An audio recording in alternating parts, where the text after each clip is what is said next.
Ысык Көл облусу туризмдин мекени. Жылдан жылга облус аймагына келген туристтердин саны да көбөйүүдө. Чет жерден келген туристтерге жана тургундарга эс алууга ыңгайлуу шарт түзүп берүү максатында бир катар иштер жасалып келет. Бул багытта облус башчы көл жээктеги инфратүзүмдү жакшыртуу боюнча кеңешме өткөрдү. Легкий конструкция типовой кылып туруп уруксатты арендага бере беребиз. Анын жана канализационный сеттерин кошобуз, озеленениесин жасайбыз. Очередке турат. Муну алам деген киши жанагы жерде bir 2 сотик, 3 сотик, 5 сотик алам деген киши желающий толтура алат. Мына жанагы золотые пескели. Мына көргүлө бизге планын бергиле.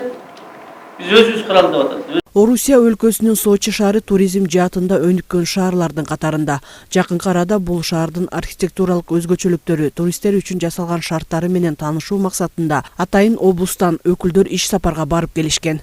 Сочи шаары өзү негизи курорттук шаар болуп эсептелинет экен. Ал жерде бир эле дегенде эле 3,5 миллиондон 5 миллионго чейин туристтер келет экен.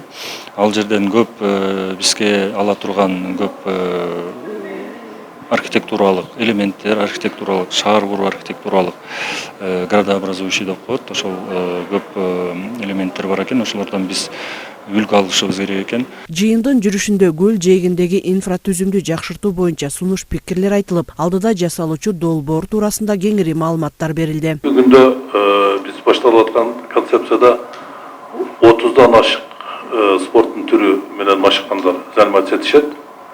Бул круглогодичный, анан азыркы современный инфраструктураларды киргизип ошум өзүнчө спортивный городок. Спортивный городок болот.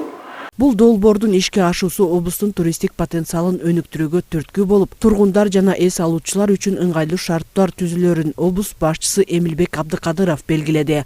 Мирим Усубакунова, Нурдин Урманбетов, Мадина Абакирова, Каракол шаарынан.